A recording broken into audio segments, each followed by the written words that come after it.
제자들의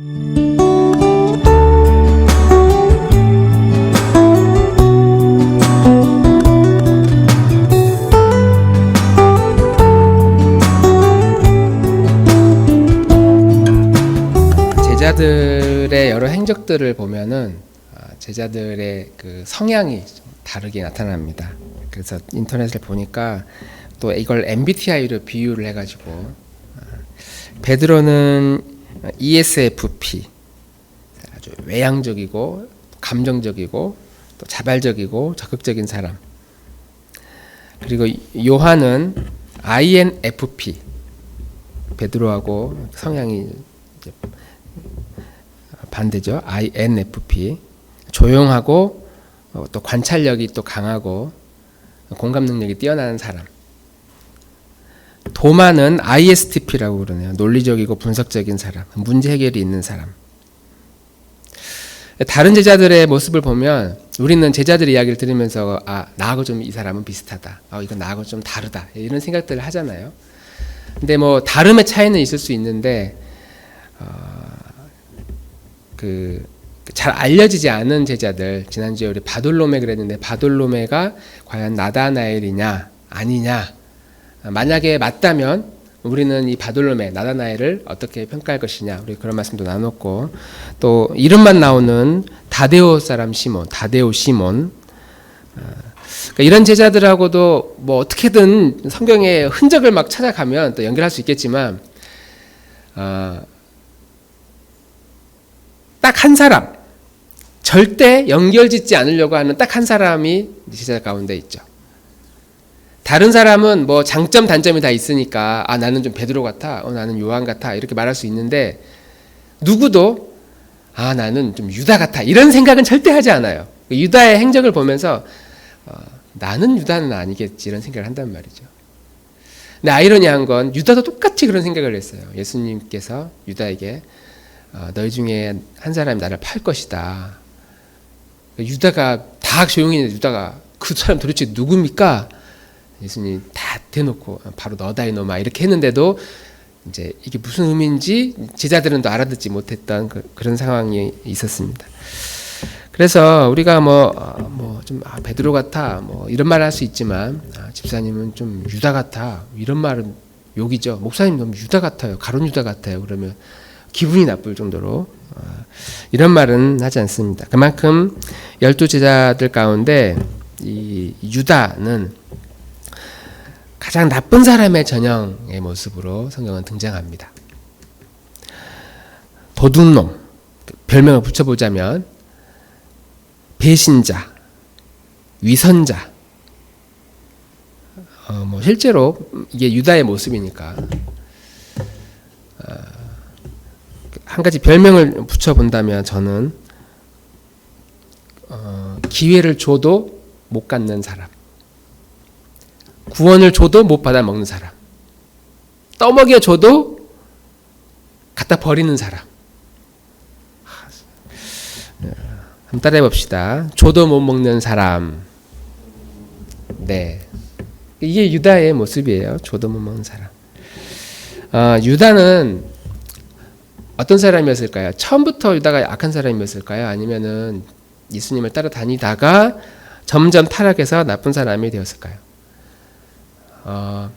우리 이제 우리 예전 교리로 따지면 베드로는 처음부터 구원받지 못했을 것이다. 이제 이렇게 생각을 하고, 왜냐하면 그게 마지막은 파멸이었으니까. 유다는. 근데 우리는 정반대로 생각해요. 이 교리를.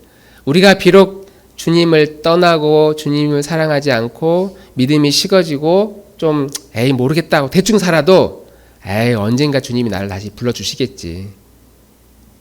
거꾸로 생각한다는 말이죠. 그럼 만약에 우리가 반대인 사람이라면 어떨까요?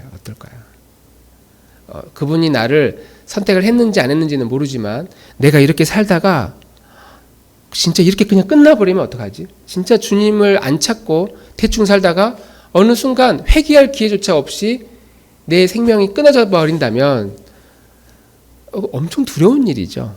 두려운 일입니다. 예수님은 유다에 대해서 이렇게 표현을 했어요. 6장 63절 64절 말씀 같이 한번 읽어보겠습니다. 시작. 생명을 주는 것은 영이다. 육은 아무데도 소용이 없다. 너희 가운데 믿지 않은 사람들이 있다. 처음부터 예수께서는 믿지 않는 사람이 누구이며 자기를 넘겨줄 사람이 누구인지를 알고 계셨던 것이다. 아멘. 예수님은 처음부터 이 유다의 정체를 알고 있었습니다. 언젠가 유다가 나를 배신하겠구나. 나를 버리겠구나. 그러니까 이제 여기에서 많은 그 교리가 갈라지고 교단이 갈라지고 서로 논쟁을 한단 말이에요. 우리도 궁금합니다. 아니 유다가 예수님을 배신할 걸 알면서 왜 데리고 다녔을까? 만약에 알면서 데리고 다녔다면 예수님은 좀 나쁘죠. 그걸 어떻게든 잘 지도해가지고 가르쳐가지고 혼내가지고 팔지 않도록 회개하게 하도록 하든지, 아니면 불쌍하잖아요. 유다 말고 좀 뭐 진짜 악한 사람, 뭐 로마의 군인이라든가 아주 그 로마의 아주 그 뭐 이스라엘의 그 배신자 막 이런 사람들이 예수님을 이렇게 넘길 수 있도록 해야, 안 그래도 저놈 그럴 줄 알았다 이렇게 하면서 좀 덜 불쌍해하는데, 유다는 3년 동안 예수님의 사역을 따라다녔고 예수님의 말씀을 들었고 하나님 나라 복음에 대해서 계속 말씀을 듣고, 심지어 예수님이 죽은 자를 살리고 병든 자를 고치는 이런 능력까지 주셨어요. 제자들에게. 다니면서 이런 능력 있는 삶을 살았습니다. 본인도. 근데 예수님이 배신할 걸 알면서도 그런 능력을 주시고 그런 기회들을 주시고 그런 모든 징조들을 보여주셨단 말이죠. 알면서도. 왜 그랬을까? 저 같으면 안 그럴 것 같은데, 예수님은 이제 왜 그랬을까? 유다가 제자들 중에 했던 그 역할은 재정관리였습니다. 우리 다들 알고 계시죠? 돈관리였습니다. 아마 예수님의 행적들을 보면은 엄청난 후원금들이 들어왔을 거예요. 뭐 부자들에게 들어온 후원금도 있겠지만 가난한 사람들이 모아준 그런 후원금들도 꽤 많았을 거예요. 오병이어의 기적을 일으켰던 그 현장에도 수천 명의 사람들이 몰려들었으니까 여기저기 다닐 때마다, 병든 자를 고칠 때마다 또 제자들을 통해서 이렇게 여러 가지 후원 일들이 있었을 거라고 우리는 상상할 수 있습니다. 그래서 그 중에 그럼 야 누가 이거 좀 맡아서 해라. 유다가 그 일을 맡은 거예요. 재정 관리, 돈 관리를. 매일매일 잠자리도 준비하고 식사도 준비하고 여러 가지 재정 지출들 계산도 하고 또 수입 오면은 그걸 또 정리하고 그렇게 했을 것 같습니다. 그렇게 부지런해야 할 수 있는 역할이 회계잖아요. 돈 관리니까. 유다는 그만큼 성실하고 부지런했겠다는 생각을 할 수 있습니다. 만약에 유다가 처음부터 이런 좀 사악한 사람의 그런 모습으로 등장했다면 그가 이 재정 관리를 하는 것을 반대했을 거예요. 제자들이, 가까이 있었던 제자들이 한 1년 지나면 알잖아요. 이 사람 아주 질이 아닌 것 같아. 예수님이 있을 때와 없을 때와 행동이 틀려. 돈을 맡고 있으니까 뭐 베드로가 이렇게 수근수근 대면서 야, 돈을 맡기면 안 될 것 같다. 이렇게 해서 뭔가 결단을 내렸을 거 아니에요. 3년 동안 그 자리를 계속 지키고 있었던 것을 보면 이 처음부터 이 돈을 내가 취해야 되겠다 이렇게 악한 마음을 가지고 접근한 건 아니었을 수도 있겠다. 오히려 그 성경에는 등장하지 않지만 누구도 여기에 이의 제기를 하지 않는 것을 보면, 유다에 대해서 이의 제기를 하지 않는 것을 보면 그래도 제자들 사이에 좀 인기가 있고 신뢰할 만하고 또 그런 사람이 유다의 모습, 원래 유다의 모습이지 않았을까 이런 생각을 할 수 있습니다. 뭐 그럴 수 있잖아요. 그가 어떤 속마음은 어떤지 몰라. 그런데 겉으로는 너무 친화적이야. 그 사람만 오면 일단 분위기가 좋아져. 그리고 말도 한번 붙여보면 항상 하는 말이 긍정적이고 나를 막 칭찬해주고 분위기도 막 살려주고, 그런 사람이 교회에 오면 이 사람이 뭐 하면 맡으면 뭐 잘하겠구나 맡긴단 말이죠.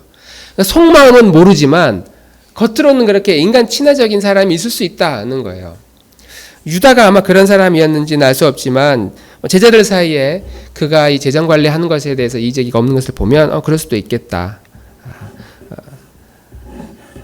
인간적으로는 참 좋아 보이는 그런 모습이었을 수도 있겠다 생각할 수 있습니다. 그리고 그렇게 유다는 3년 동안 예수님과 함께 동행하면서 예수님의 여러 사역들에 동참합니다. 그리고 예수님의 말씀을 들으면 들을수록 이분이 단순히 어떤 능력이 많은 존재 차원이 아니고 뭔가 큰 일을 하실 분이구나. 우리 민족을 위해서, 나라를 위해서 대단한 일을 하실 분이구나. 그리고 의심하는 마음으로 제자가 되었지만 예수님의 사역을 보면서 정말 이분이 내 선생님이 되겠다, 내 랍비가 되겠다. 인생의 롤 모델로 삼고 그렇게 예수님을 부지런히 따라다녔습니다. 산 위에서 배고픈 사람들을 위해서 오병이어의 기적을 일으킬 때 똑같이 유다도 그 쏟아져 나오는 그 빵과 그 먹을 거, 그 도시락, 그 바구니를 들고 그 군중 사이를 뛰어다녔을 거예요. 음식을 나르느라고. 돌아와서 보면 또 음식이 있어요. 이걸 들고 또 날라 사람들에게 나눠주고 돌아오면 또 음식이 있어. 이거를 수십 번 해서 그래도 12광주리가 남을 정도의 그 기적을 땀을 뻘뻘 흘리면서 유다도 경험을 했을 거예요. 야, 도대체 이게 무슨 일이냐. 이런 능력이 도대체 어디서 나온단 말이냐. 막 놀라면서 흥분하면서 기뻐하면서 막 땀을 흘리면서. 죽은 나사로가 살아났을 때에도 그 현장에 유다도 있었습니다. 온몸에 수의를 둘러입고 그 무덤에서 나오는 그 나사로를 두 눈 동그란 그 충격적인 그 모습으로 얼굴로 모든 제자들이 유다도 그 모습을 지켜봤어요. 산상수훈과 같은 신비스러운 말씀들도 직접 들었고 누가 넓은 길로 가고 누가 좁은 길로 가는지도 들었고 심지어는 탕자의 비유 아무리 타락해도 예수님께 돌아오면 그리고 회개하면 살 수 있다. 이 말씀도 유다도 들었어요. 똑같이 들었습니다.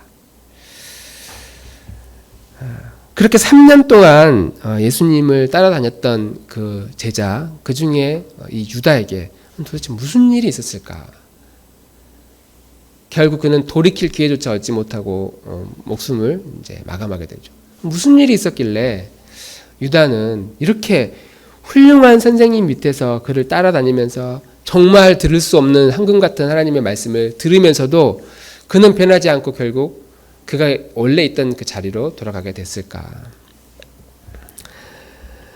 우리 주위에도 이런 유다 같은 사람이 얼마든지 있을 수 있습니다. 뭐 우리일 수도 있고 우리 미래의 모습일 수도 있고 우리의 자녀일 수도 있습니다. 우리 주변 친구들 중에는 아마 많이 있을 거예요. 어렸을 때 열심히 교회를 다니고 교회에서 같이 모여서 수련회 다니고 은혜 받고 하던 그런 친구들 중에 지금도 여전히 믿음을 지키는 사람들도 친구도 있겠지만 신앙을 버리고 멀리 떠난 사람도 꽤 많이 있어요. 이제 인생이 뭔지 좀 알 것 같다. 꼭 주님 없어도 살만하다 하는 사람들은 주님과 상관없이 살아갑니다. 우리 자녀들 중에도 얼마든지 그럴 수 있습니다. 지금 이렇게 교회 다니고 믿음 생활 열심히 하고 아이의 믿음을 위해서 우리가 그렇게 노력을 했는데도 한 20년 지나 우리가 나이가 한 60이 되고 70이 되고 한 80이 됐는데 우리 자녀가 믿음 생활을 안 해. 교회를 안 다녀. 뭐 그게 유다의 모습과 뭐가 다르겠어요. 유다는 예수님을 은 30에 팔아서 넘긴 사람이니까 단순히 예수님을 믿다가 안 믿는 것일 뿐이지 내가 예수님을 막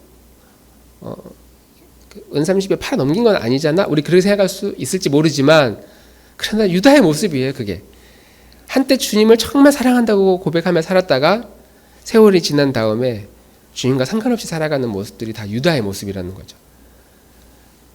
우리 주위에 그런 친구들이 아마 있을 거라고 생각합니다. 제 주변에도 많이 있습니다. 심지어 같이 신학을 했던 사람들 중에서도 유다 같은 사람들이 있어요.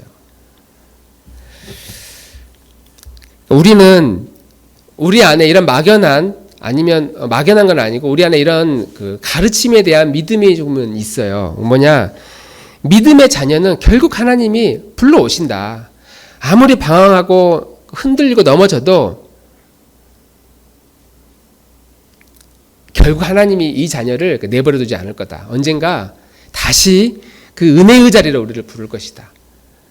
우리는 누군가를 보면서 그런 생각을 하고 우리 자신을 보면서도 그런 생각을 합니다. 내가 지금 비록 막 그렇게 막 헌신적이고 열정 있는 그런 믿음의 삶은 아니지만 언젠가 하나님 은혜를 주시면 내가 다시 그런 뜨거운 열정적인 사람이 될 거다. 그런 자리로 나 갈 거다. 그런 약속의 말씀을 믿고 있지만 유다의 모습은 그렇게 돌아올 기회조차 잃어버린 사람을 이야기를 듣다 보면 겁이 나죠. 겁이 나지 않습니까? 그런 겁이 생각이 전혀 안 나요. 나도 혹시 이렇게 하다가 이렇게 끝나버리면 어떻게 하는가? 이런 생각을 하게 된다는 거죠. 제가 주변에 여러 권사님들 이야기를 신방하고 그러면은 자녀들 중에 한 절반은 신앙생활을 안 해요. 한 절반 이상은 이제 열심히 합니다. 아주 소수는 권사님보다 더 뜨거운 믿음을 가진 그 자녀들이 있고 한 절반 정도는 그냥 이제 교회 다녀요. 그게 삶이니까 교회 다녀요. 근데 한 절반 정도는 교회를 안 다녀요. 믿음 생활을 하지 않습니다. 기도 제목이 항상 그거예요. 우리 자녀가 믿음 생활을 하지 않는데 어렸을 때 그렇게 열심히 했단 말이에요, 목사님. 그런 두려움이 있어요. 이렇게 살다가 돌아오지 않고 가면 어떻게 될지 너무 두렵다. 그럴 때 위로하고 격려하죠. 믿음의 사람이라면 하나님이 끝까지 버리지 않고 어떻게든 불러오실 겁니다. 심지어 때려서라도 불러오니까 그날을 위해서 기도하시자고. 이렇게 위로하지만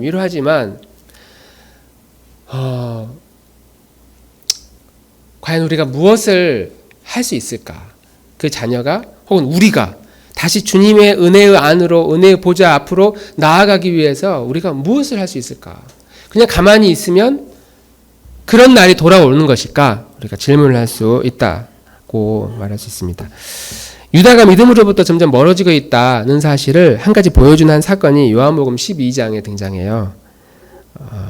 막달라 마리아로 추정이 되는 한 여인이 예수님께 와서 자기의 전 재산, 향유가 담긴 재산을 깨트려 가지고 발에 이제 붓고 자기 머리털로 발을 씻어주는, 닦아주는 그런 한 사건이 있습니다. 우리는 그게 그 향수를 몸에 뿌려가지고 막 괴롭겠다 생각할 수 있지만 당시에는 그것이 예수님을 극진히 대하는, 존경하는 사람을 극진히 대하는 최고의 섬김의 모습이었습니다. 근데 그 사건을 보면서 유다가 막 화를 내면서 아니 이 정도의 향유면 한 300데나리온 정도가 값어치가 있을 것 같은데 이거 팔아다가 가난한 사람을 도울 수 있으면 훨씬 더 많이 도울 텐데 왜 이렇게 허비하냐고. 그리고 이 사건을 기록했던 요한은 예수님의 제자 요한은 그렇게 말한 그 유다의 그 발언을 보면서 뭔가 좀 낌새를 차린 것 같아요. 그걸 이제 요한복음 12장 6절에 이렇게 기록하고 있습니다. 같이 한번 읽어봅시다. 12장 6절 시작. 그가 이렇게 말한 것은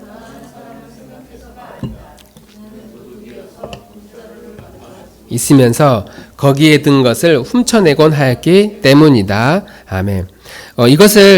이 말을 들었을 때 즉시 캐치를 했는지 아니면 유다가 예수님을 팔아 넘기고 자살하고 그 이후에 이 요한복음을 기록하면서 유다가 그 전에 했던, 그때는 의심하지 않았지만 의심의 눈으로 바라보니까 이해가 됐던 이 유다의 모습을 이렇게 기록한 것 같아요. 그가 가난한 사람을 생각한 것이 아니다. 이건 이제 요한의 주관적인 표현을 집어넣은 거니까. 그는 도둑이어서 돈자루를 맡아가지고 있고 거기에 든 것을 훔쳐내곤 했다. 그러니까 유다가 이렇게 말을 하기 시작하면서 이제 유다는 이중적인 모습을 조금씩 드러내기 시작합니다.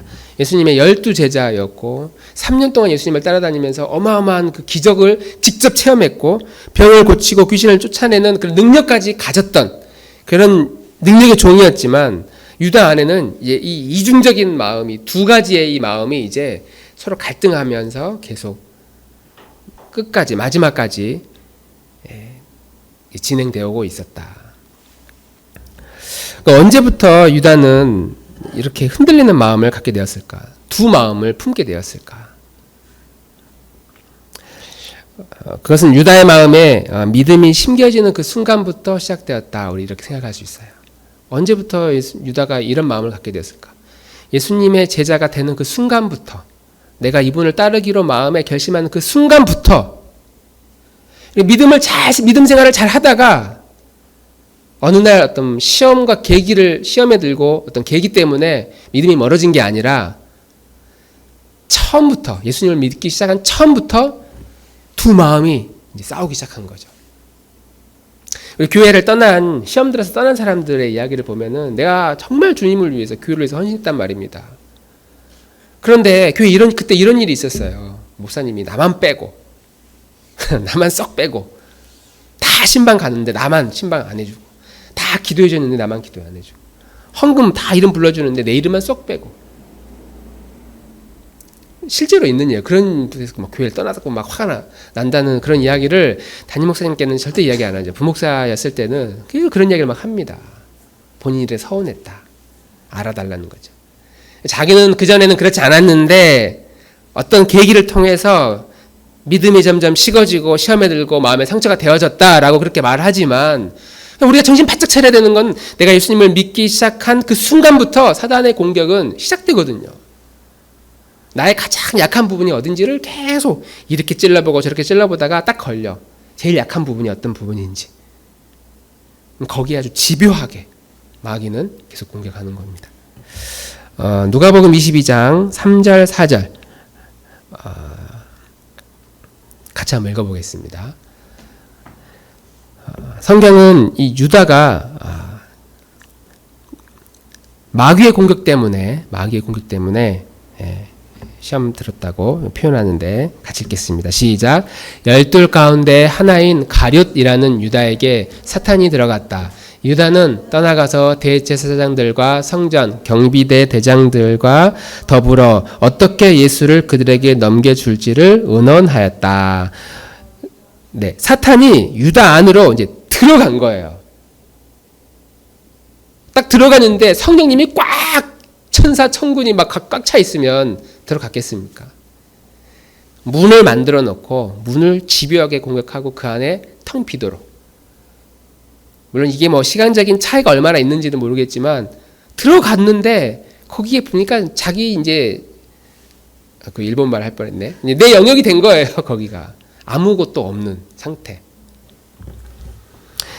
두 번째 요한복음 13장 2절 시작. 마귀가 벌써 시몬의 아들 가룟 유다의 마음에 예수를 팔려는 생각을 이렇게 넣었어요. 그 다음 그가 빵 조각을 받자 사탄이 그에게 들어갔다. 그때에 예수께서 유다에게 말씀하셨다. 너가 할 일을 어서 하여라. 사탄이 유다의 마음에 들어갑니다.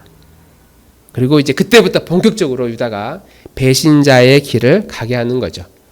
들어갈 준비가 된 상태예요. 이미 사단이 유다의 마음 가운데 들어가도 아무런 공격을 받지 않는 상태.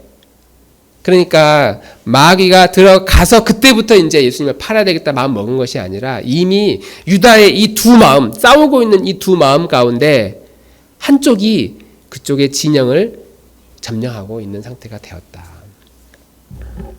우리는 이런 유다의 모습을 보면서 두 가지의 마음을 갖게 돼요. 두 가지의 어떤 평가를 하게 돼요.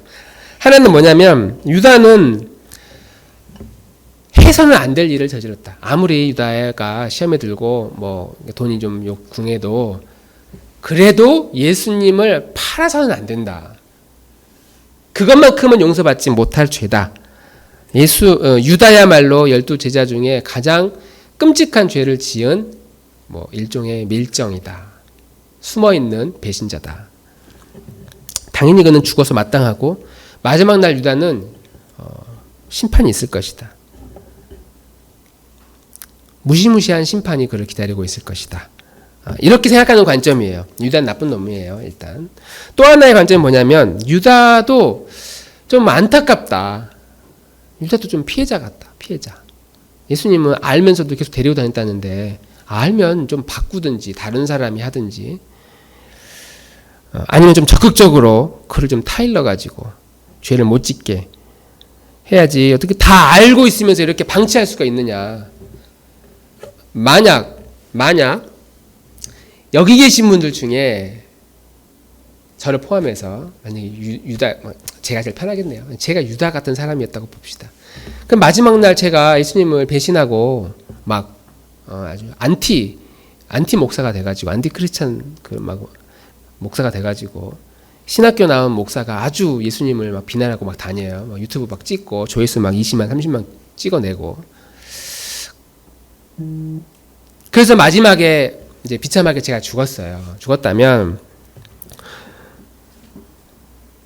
죽었는데 제가 틀렸어. 예수님이 사실이었어. 그러면 예수님께서 좀 적극적으로 심지어 신학까지 했는데 저를 좀 잘 지도해 주지. 왜 예수님은 장 목사를 이렇게 내비둬가지고 저렇게 타락하도록 만들었을까? 하나님은 장 목사를 사랑하지 않았나 보다.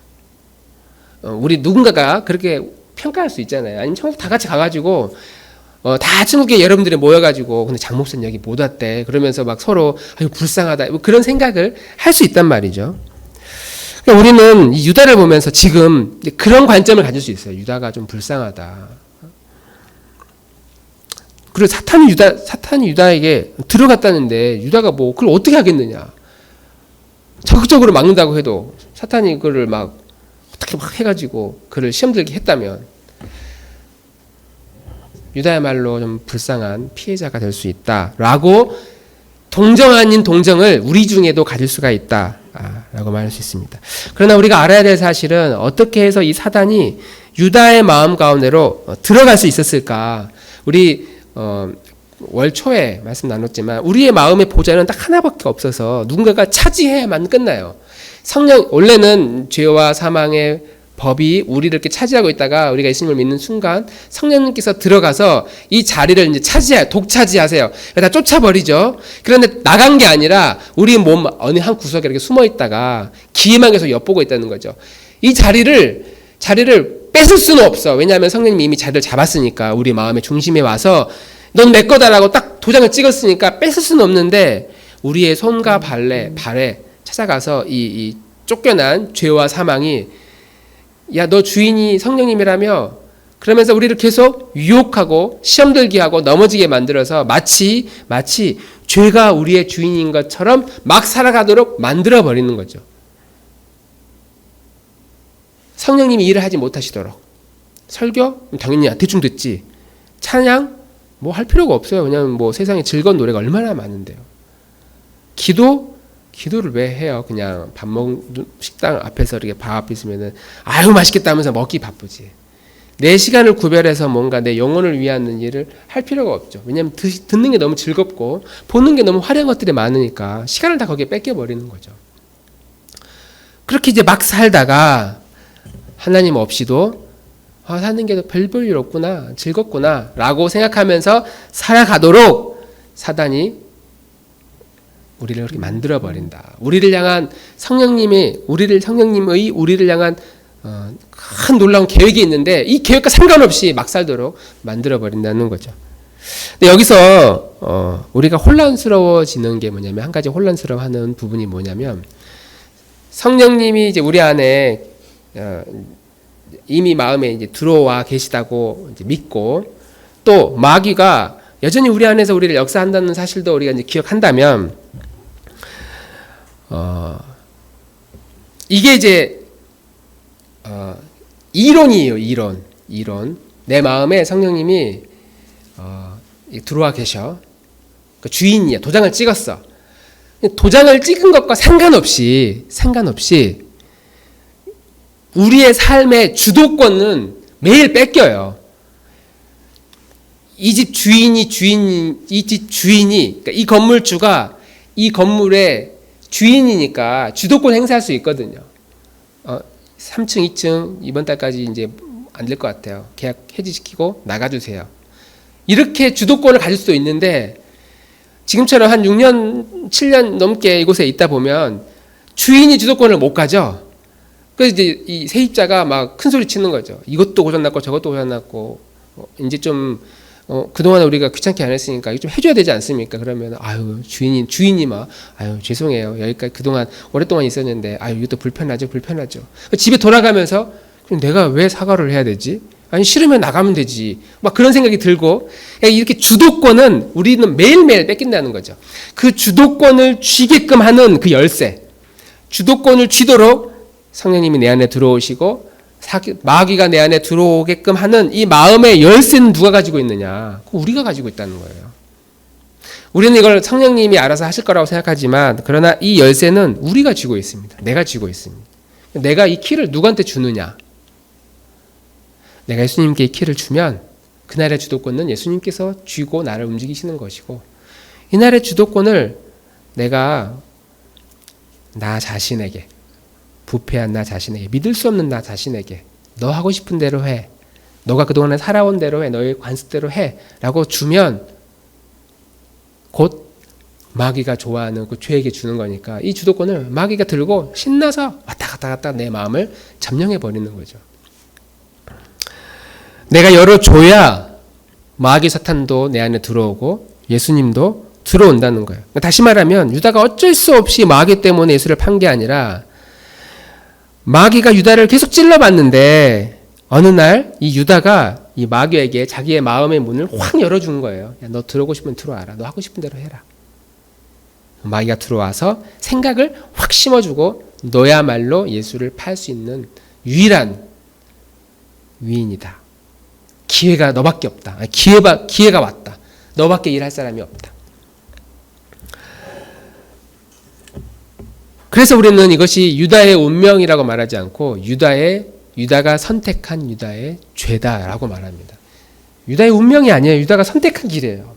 마귀가 어쩔 수 없이 들어온 게 아니고 이 마귀에게 마음의 문을 열어줘버린 유다의 선택이었다는 것이죠. 우리도 마찬가지입니다. 거꾸로 우리의 마음의 열쇠를 누구에게 주느냐? 우리는 성령님께서 강권하여 내 안에 들어오셔서 의지적으로 우리의 삶을 은혜의 자리로 믿음의 삶을 살도록 이끌어줄 날이 언젠가 올 것이라고 기대하고 살아갑니다. 성령님이 나를 좀 어떻게 확 끌어줬으면 마음을 막 불처럼 만들어줬으면 그냥 성경만 폈는데 눈에 눈물이 막 뚝뚝 떨어지고 내가 왜 이랬을까 후회하는 회개의 눈물이 쏟아지도록 그런 날이 오기만을 우리는 기대하면서 살아갑니다. 그러나 그렇게 기다리고 있지만 정작 그렇게 기다리는 성령님을 위해서 내 마음의 문을 내 마음의 이 열쇠의 키를 드린 적이 없어요. 주지 않고 마치 그분이 알아서 해주기만을 기다리는 이런 모순적인 모습을 우리는 가지고 살아간다는 거죠. 성령님은커녕 성령님 증조 할아버지가 오셔도 절대로 내 안에 들어오지를 못합니다. 우리가 내 마음의 주도권의 열쇠를 드리지 않으면 성령 삼위일체 하나님이 합세해서 들어와도 안 된다는 거죠. 왜? 하나님이 그렇게 인간을 만드셨어요. 그런 원리로 만드셨어요.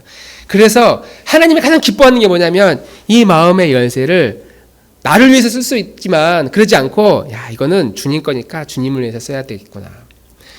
에덴 동산의 이 선악과는 내게 아니야. 이건 주님 거야. 이건 하나님 거야. 근데 절대 건들면 안 돼. 왜? 나머지는 다 나에게 주셨거든. 그런 마음으로 자발적인 마음으로 주님 이 마음의 주도권은 주님의 것입니다. 마음의 열쇠는 주님 겁니다. 주님이 열쇠를 드립니다. 제 안에 오시옵소서 라고 이렇게 드리고 그것을 받음으로써 우리 안에 들어오는 이런 모든 프로세스를 하나님은 삼위 하나님은 가장 기뻐하신다는 거예요. 그걸 가장 원하세요. 그리고 그런 날들이 오기를 위해 기다리고 계신다는 것이죠. 우리는 이런 마음의 문을 정말 다양한 형태로 이 마음의 이 주도권을 쥐고 안 열어줘요. 다양한 형태예요. 사람마다 줄 듯 말 듯 하는 사람도 있고 절대 안 주기로 막 마음에 그냥 다짐한 사람도 있고 나는 진짜 주님을 위해서 매일매일 주도권을 주고 있다고 생각하는데 실제로 보면은 절대로 안 주고 있는 사람도 있고 우리의 성향상 우리의 성품대로 우리가 자라는 환경의 어떤 그 영향을 받아서 혹은 우리의 고집 때문에 때로는 불순종하는 것으로 때로는 너무 두려워하는 마음 때문에 때로는 나의 고집 또는 때로는 게으름 때문에 이기적인 생각 때문에, 누군가는 나태함 때문에, 누군가는 계속 실수해, 부주의한 생각 때문에, 다양한 형태로 우리는 이 마음의 주도권의 열쇠를 주님께 주지 않는다는 거예요.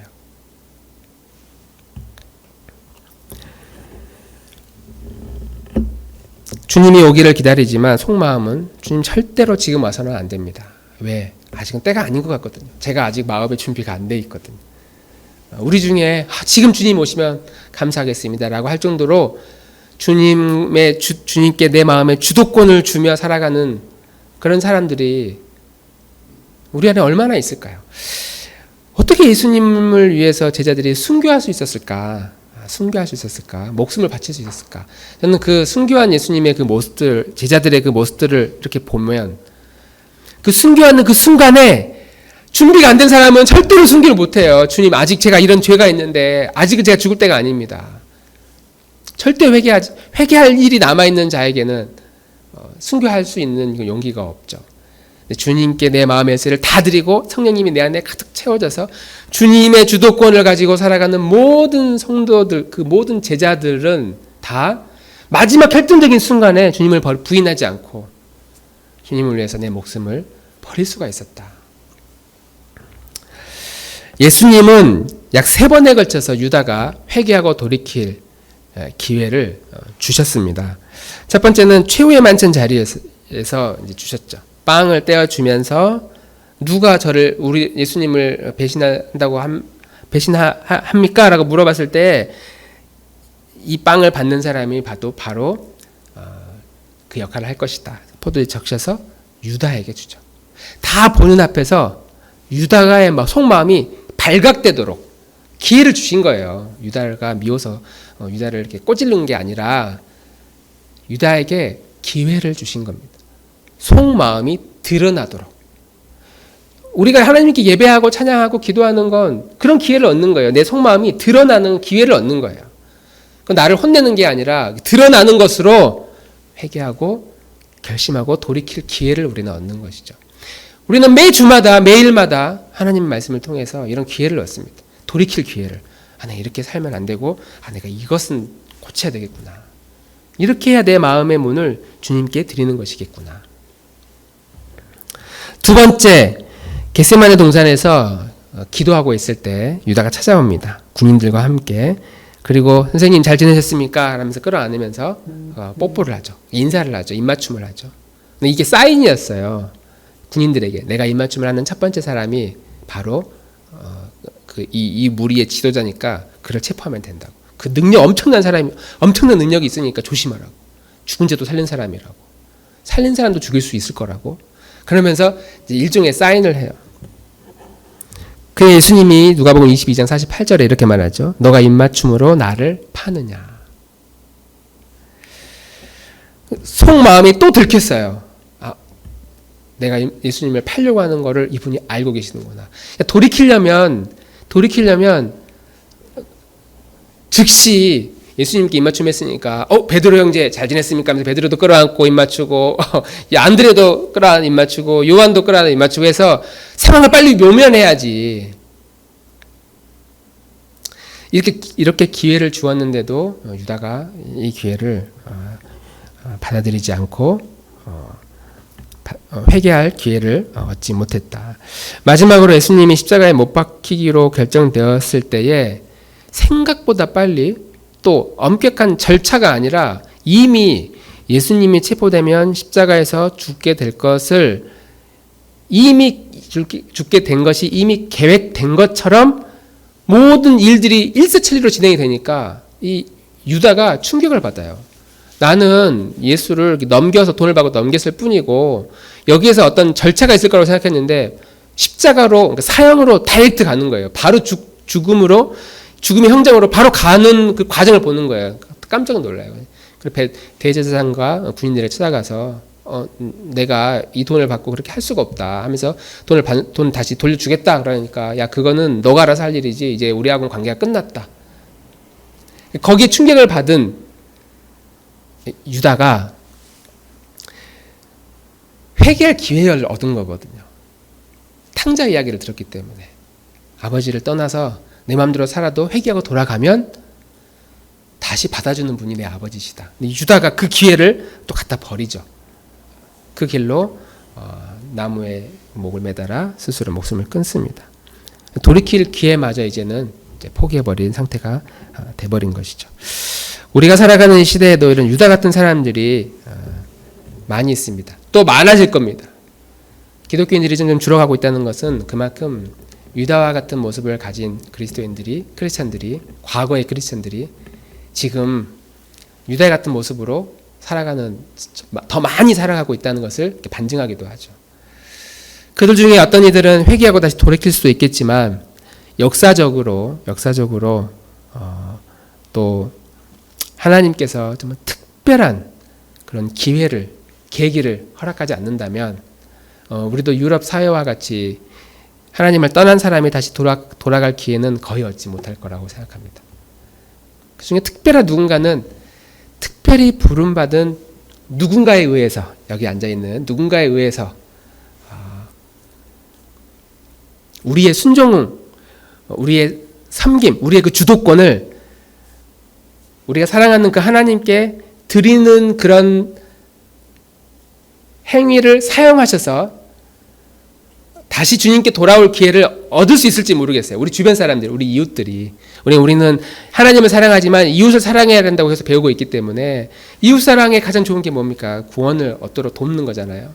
그러니까 우리 때문에 누군가가 혜택을 받아서 다시 돌이켜 회개할 기회를 얻을 수 있을지 모르겠지만, 그러나 앞으로 살아갈 이 시대는 수많은 유다 같은 사람들이 많아질 것이다. 나도 한때 교회 다녀봤다. 나도 한때 신앙생활 열심히 했다고 말은 하지만 지금은 이미 이 세상에 내 마음의 문을 다 열어줘서 사단이 마음만 먹으면 이 사람을 아주 악한 사람으로 몰아갈 수 있는 그런 상태.